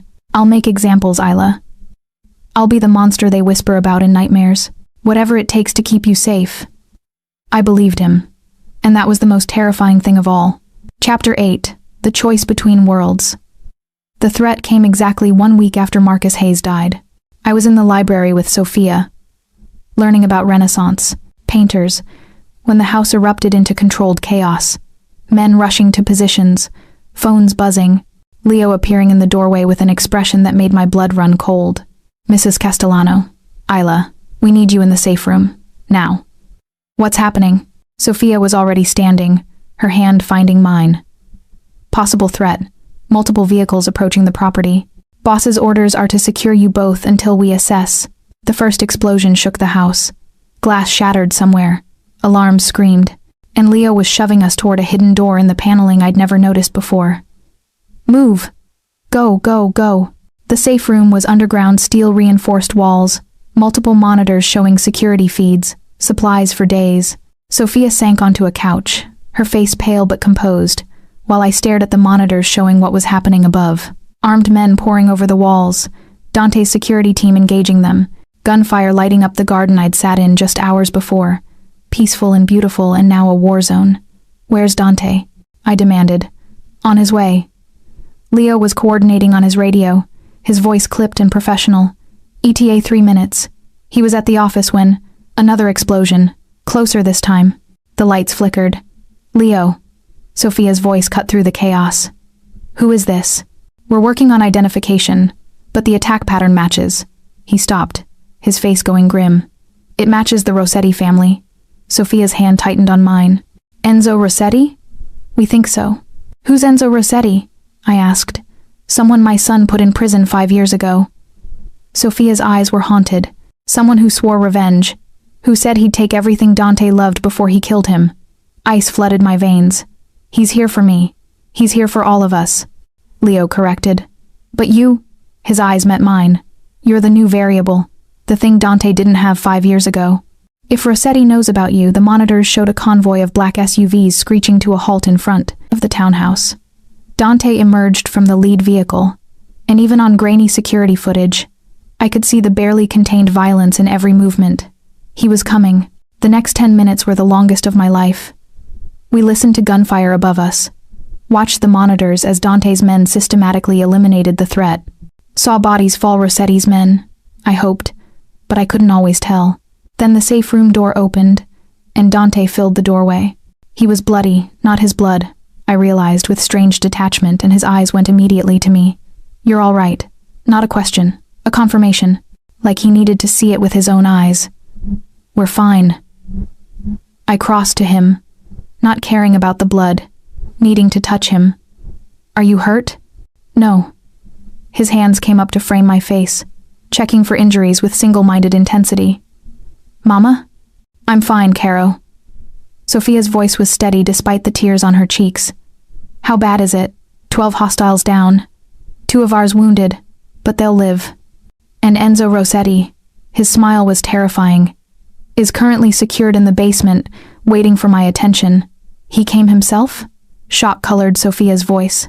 That's desperate, stupid, both. Dante's hands were still on my face, his thumbs stroking my cheekbones.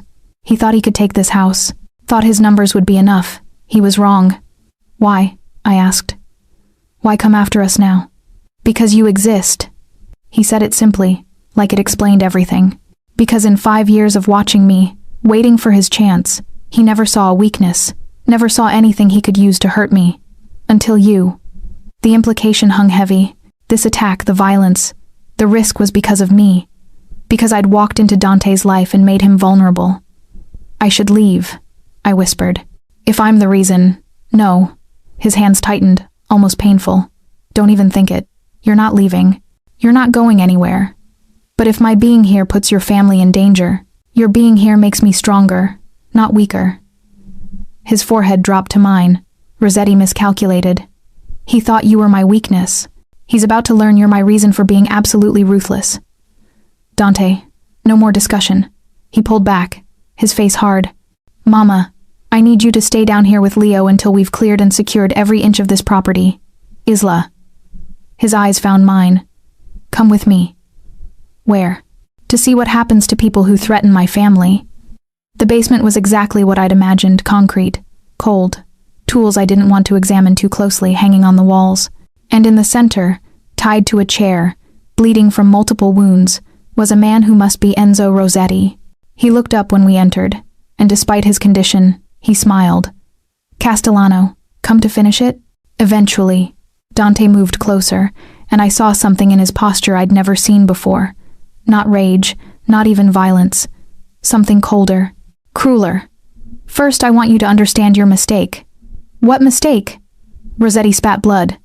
I came for your woman. Almost had her too, before your security. Dante's hand shot out, grabbing Rossetti's jaw. That's the mistake. Thinking she's a weakness. Thinking I'd break if you took her.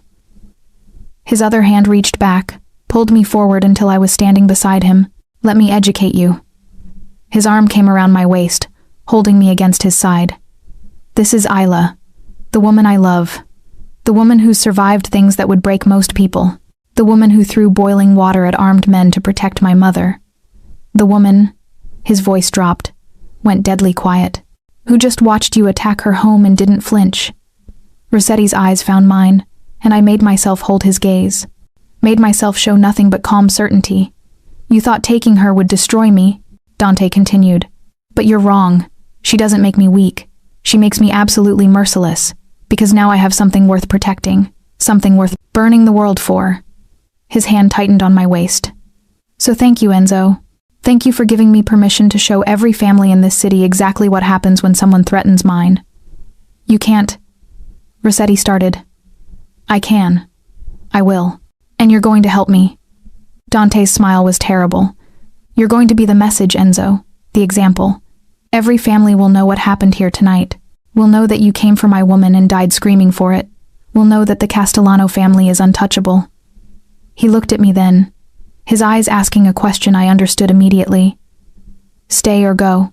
Watch what I am or turn away. I stayed. I stood beside Dante Castellano and watched him become the monster everyone feared. Watched him extract information and payment and screaming apologies from a man who'd thought to hurt us. Watched him prove exactly why his name was whispered with terror. And I didn't flinch. When it was done, when Rossetti was dead and Dante's message was clear, he turned to me with blood on his hands and darkness in his eyes. Are you afraid of me now? His voice was rough, raw. I looked at him, at the man who'd killed to protect me, who'd shown me his absolute worst and waited for my judgment. No, I said steadily. I'm not afraid of you. I'm afraid for anyone stupid enough to threaten us again. Something fierce and possessive flared in his eyes. He closed the distance between us, cupped my face with bloody hands, and kissed me like I was salvation and damnation wrapped in one package. You're extraordinary, he murmured against my lips, terrifying and beautiful in mine. Yours, I agreed. We walked out of that basement together, and I knew with absolute certainty that I'd made my choice. Not just to stay in his world, but to claim it as my own. To stand beside him as an equal, not a victim to be protected, but a partner to be feared. The Castellano family had just gained its most dangerous member, and I was never looking back. Chapter 9. When Love Becomes Legend. The story of Enzo Rossetti's attack spread through New York's underworld like wildfire. How he'd come with 12 men and superior numbers. How he'd thought to exploit Dante Castellano's one weakness, the woman he loved. How he'd died screaming, and how that woman had stood beside Dante without fear, watching justice be delivered. Within 48 hours, 3 rival families sent envoys with apologies and assurances they had no hostile intent. Within a week, Dante's business interests expanded into territories that had been contested for years, and within 2 weeks, I became something I'd never imagined. A legend. They're calling you La Regina Fantasma, Leo told me with barely concealed amusement. The Ghost Queen, the woman who appeared from nowhere and conquered the most dangerous man in New York. That's ridiculous. Is it? Sophia looked up from her tea, eyes twinkling. You did conquer him, dear. Rather thoroughly, if the way he looks at you is any indication. I felt heat flood my face. We're not married yet? Sophia's smile was knowing. Give him time. My son is many things, but subtle isn't one of them. He'll make his intentions clear soon enough. She was right. 3 weeks after Rossetti's attack, after the house had been repaired and security tripled and life had settled into something resembling normal, Dante asked me to dinner. Not at home, not at a restaurant, at a small Italian place in Little Italy that was closed to the public that night. Just us, soft music, candlelight, and an intimacy that made my heart race. You're nervous, I observed as we sat down. Terrified, he admitted, which was so unlike him that I laughed. Of what? We've faced down assassins together. What could possibly marry me? The words hung between us, simple and devastating. I stared at him. What? Marry me. He reached across the table, took my hands. I know it's fast. I know we've only known each other 2 months. I know there are 1,000 reasons you should say no. But Isla, his thumb stroked my knuckles. I've never been more certain of anything in my life. You're it for me. The only woman I'll ever want. The only person who sees me, all of me, and doesn't run. So marry me. Build this empire with me. Be my partner in everything. My throat was tight. Dante, I'm not asking you to be decorative. I'm not asking you to smile and look pretty and let me handle the dangerous stuff. His eyes blazed with intensity. I'm asking you to be my equal. My queen. The person who stands beside me when I make decisions that affect thousands of lives. The person, his voice roughened. The person I trust with everything I am. That's a lot of responsibility. You can handle it. You've already proven that, He pulled something from his pocket. A small velvet box. This was my grandmother's. Mama gave it to me yesterday and told me if I didn't ask you soon, she'd do it herself. He opened the box, and I gasped. The ring was stunning, an emerald surrounded by diamonds, vintage and elegant and absolutely perfect. It matches your eyes, he said softly. At least, that's what Mama said. I just think it's beautiful, like you. Tears were streaming down my face. I should say no. This is crazy. We barely know each other. Your world is dangerous. Someone could use me against you. We could build something extraordinary. He slid from his chair, knelt beside me. Or we could play it safe and spend the rest of our lives wondering what if. Your choice, sweetheart. But know this, whether you say yes tonight or in a year or never at all, you're mine. And I'm yours. That's not changing. I looked at him, at this man who'd killed for me, protected me, loved me with an intensity that should have been terrifying. This man who'd given me freedom and safety in a family. This man who'd helped me reclaim the life Marcus Hayes had tried to steal. Yes, I whispered. Yes, I'll marry you. The smile that broke across his face was pure joy. He slid the ring onto my finger, then pulled me into a kiss that tasted like promise and forever. When we finally broke apart, I was laughing and crying simultaneously. Your mother is going to be insufferable about this. She's already planning the wedding. Has been since the day you moved in. He stood, pulled me up with him. But before we tell her, before we make this public, I need you to understand what this means. I know what it means. I'm marrying into the Castellano family. I'm accepting everything that comes with your name. More than that. He turned serious. You're becoming a target. Every enemy I have will see you as leverage. Every business deal will involve your safety. Every decision I make will factor in how it affects you. And eventually, he stopped, jaw clenching. Eventually, you'll have to decide how much of this world you can stomach. How many mornings you can wake up knowing what I did the night before. How many times you can watch me become the monster and still love me anyway. I thought about Marcus Hayes, about Enzo Rossetti, about every moment in the last 2 months where Dante had shown me exactly who he was. I already know who you are, I said firmly. I've seen your worst. I've stood beside you while you delivered justice, and I'm not going anywhere. So stop trying to scare me off and kiss your fiancé. His laugh was surprised and delighted. Cristo, I love you. I love you too. Even when you're being dramatic and trying to noble sacrifice our relationship, someone has to be responsible. Well, it's not going to be me. I pulled him down for another kiss. Now take me home and make love to your future wife. His eyes went dark with heat. As you wish, La Regina Fantasma. The wedding happened 3 months later. It was held at a cathedral that had stood for over 100 years, officiated by a priest who'd known the Castellano family for 3 generations. Every major family in New York attended, some to show respect, others to assess the woman who'd captured Dante Castellano's heart. I walked down the aisle in a dress that Sophia had helped me choose, past faces that ranged from curious to calculating to openly hostile. But I kept my eyes on Dante, standing at the altar in a black tuxedo that made him look like sin and salvation combined. When I reached him, he took my hands and whispered, "You're the most beautiful thing I've ever seen. Even covered in coffee and terrified in a diner? Especially then." His smile was soft. That's when I knew.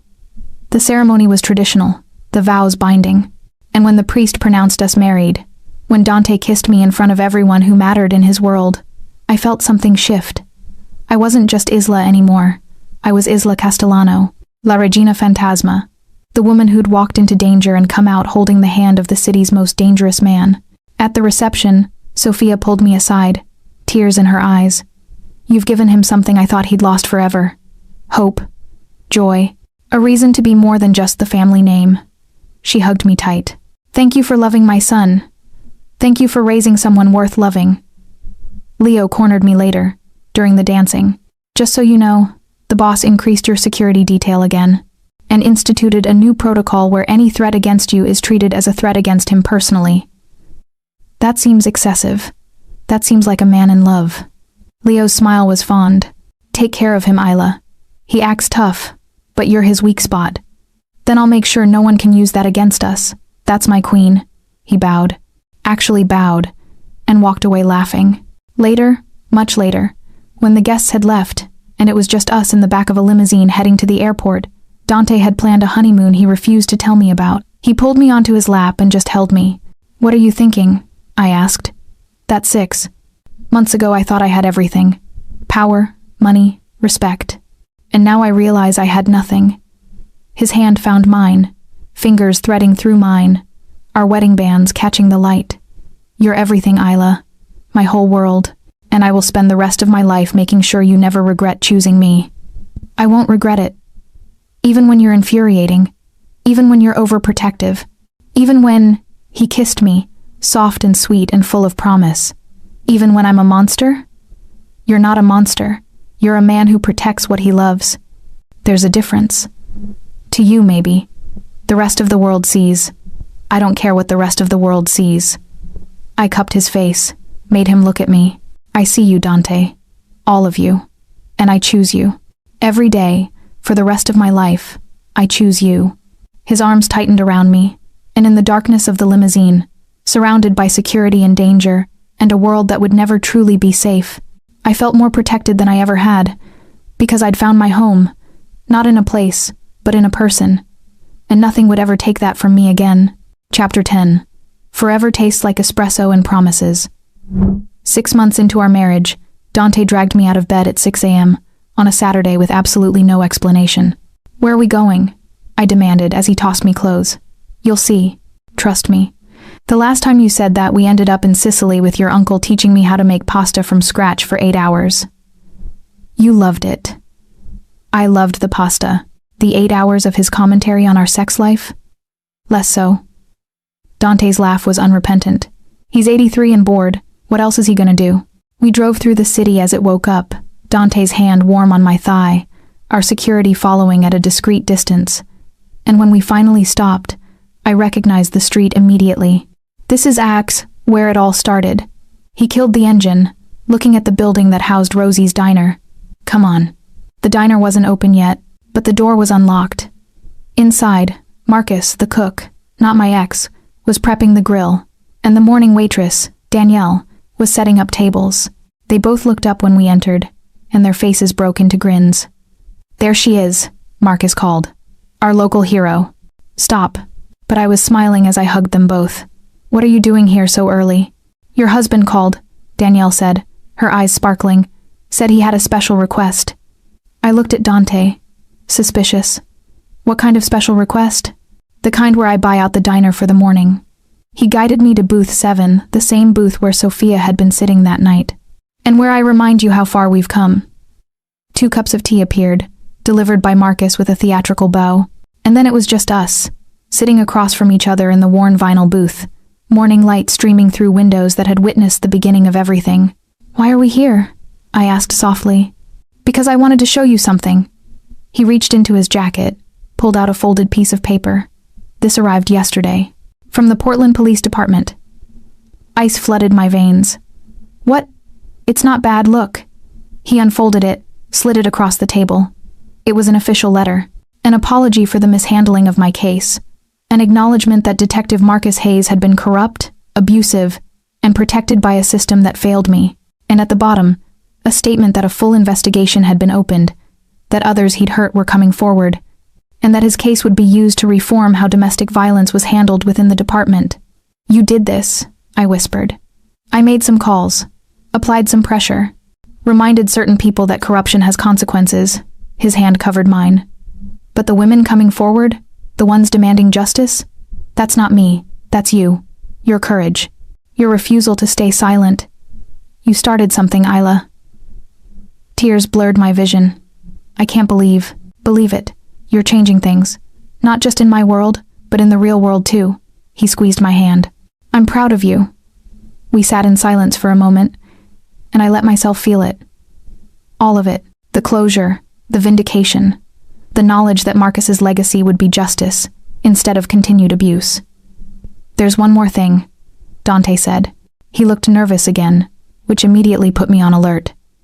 "Mama wanted me to tell you, but I told her I wanted to do it myself." "Tell me what?" "She's sick, Isla. Has been for a while. Cancer. She didn't want anyone to know. But it's getting worse, and," his voice cracked, "the doctors say maybe a year, maybe less."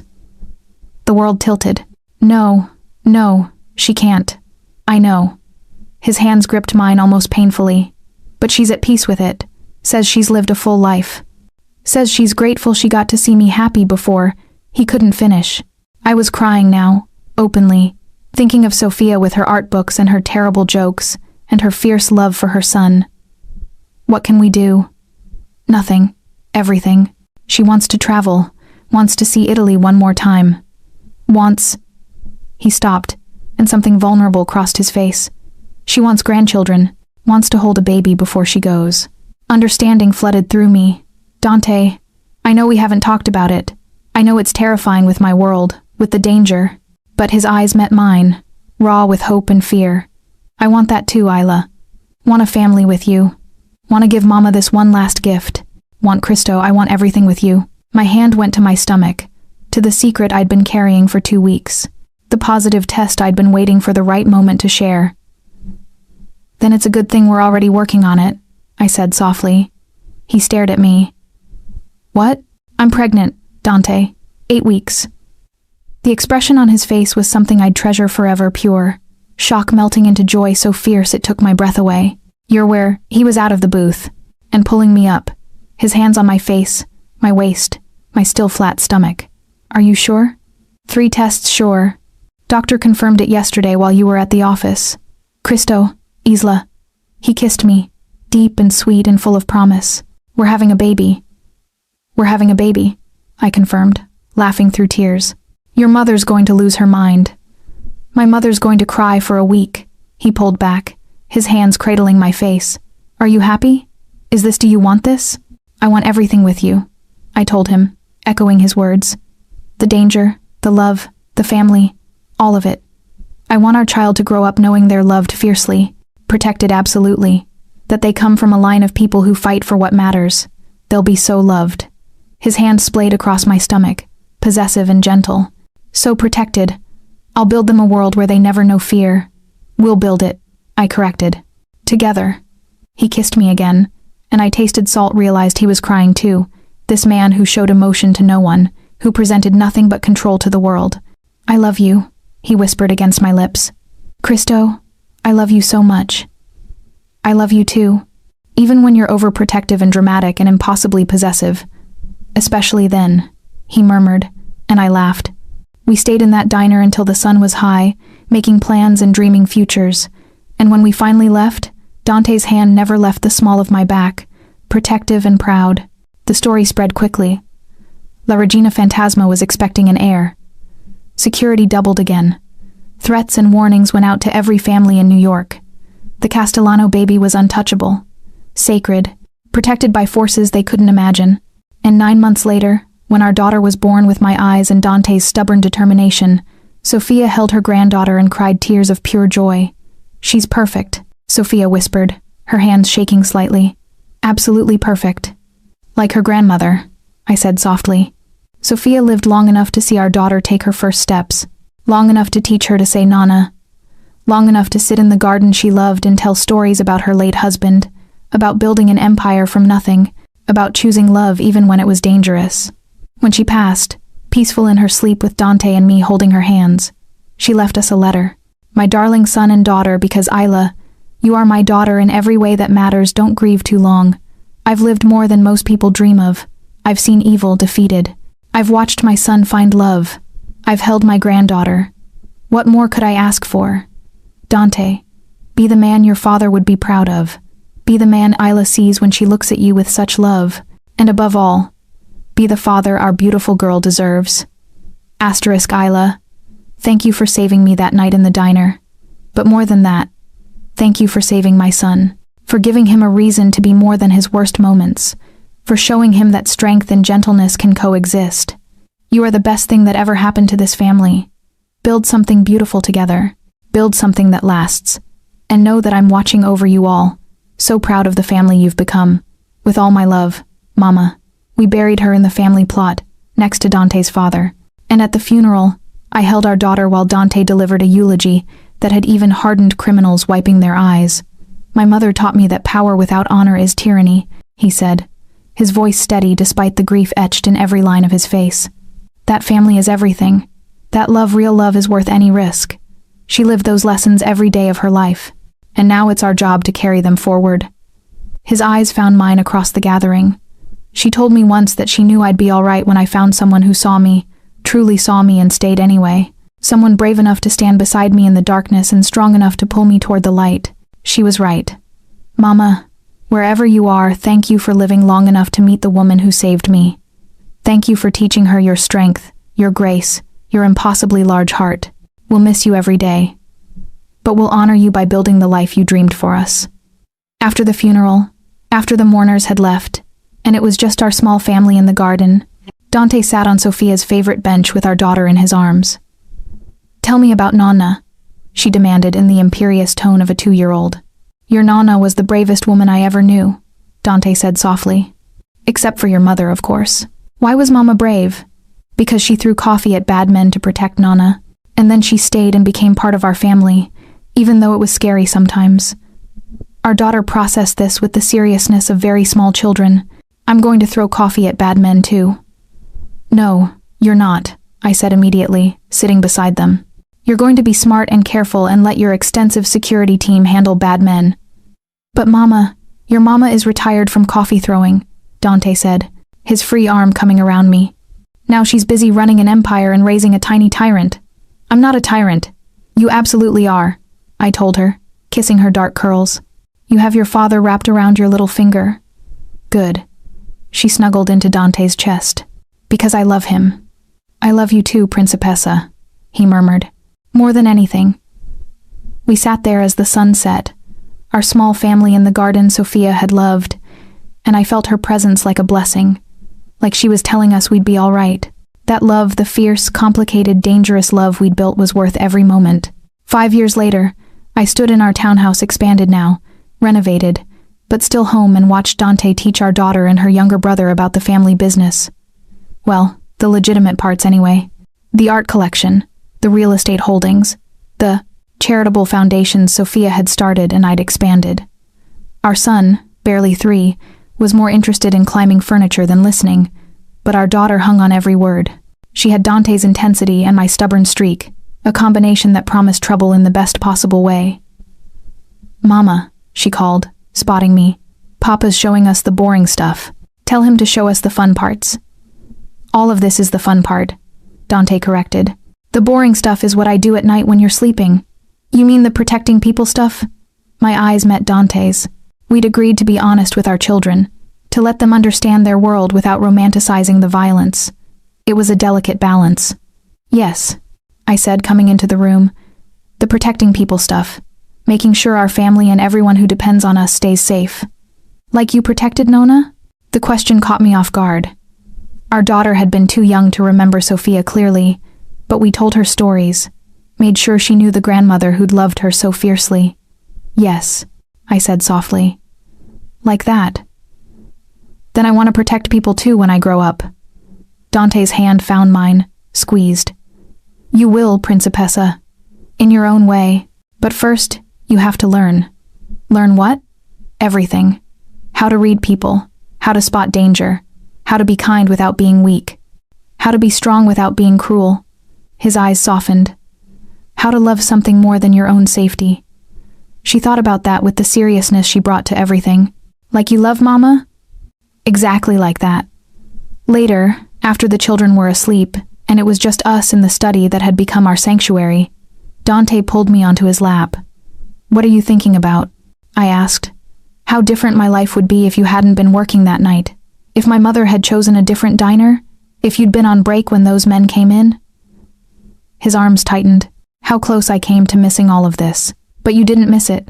We found each other. We did. He pressed a kiss to my temple. And tomorrow I have to go to Chicago. Security situation with one of our partners there. I'll be gone 3 days. I know. Leo already briefed me. At his raised eyebrow, I smiled. What? You think I don't keep track of your schedule? I have access to everything, remember? You gave me that. I did. Best decision I ever made, besides marrying you. His hand slid under my shirt, warm against my skin. I'll miss you. You'll be gone 3 days. 3 days too long. His mouth found that sensitive spot on my neck that still made me gasp after 5 years together.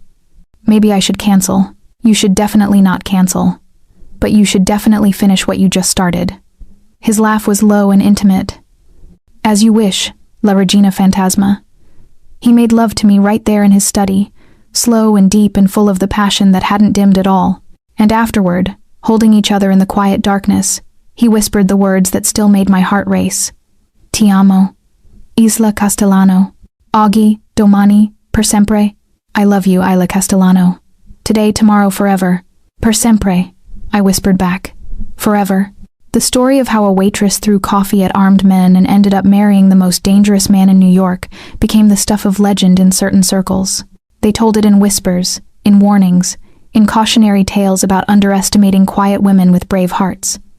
But they got it wrong, most of them. They made it about Dante, about how I'd tamed him, changed him, softened his edges. The truth was simpler and more complicated. We'd saved each other. He'd given me safety when I was running, purpose when I was lost, a family when I was alone, love when I thought I was too broken for it. And I'd given him something just as precious, the knowledge that he was more than the violence, more than the empire, more than the monster everyone feared, that he was capable of gentleness and devotion and the kind of love that built futures instead of destroying them. We'd built something extraordinary together. Not perfect, our world was still dangerous, still morally complicated, still shadowed by violence that kept me awake some nights. But it was ours, built on honesty and trust and the choice we made every single day to stay, to love, to fight for each other and the family we'd created. Years later, when our daughter graduated from college with honors and announced she was joining the family business, the legitimate side, though she had her father's instincts for protection and strategy, I stood beside Dante and felt the weight of everything we'd survived. We did good, he murmured, his hand finding mine. We did, I agreed. Any regrets? I thought about it. About the woman I'd been scared, running, broken. About the night I'd thrown coffee at armed men without thinking. About every dangerous choice I'd made since. Not a single one, I said. And I meant it. Because some love stories start with coffee and end with forever. Some start with danger and end with peace. And some, the rarest, most precious ones, start with two broken people and end with a family, an empire, and a love that becomes the stuff of legend. This was ours, and it was perfect.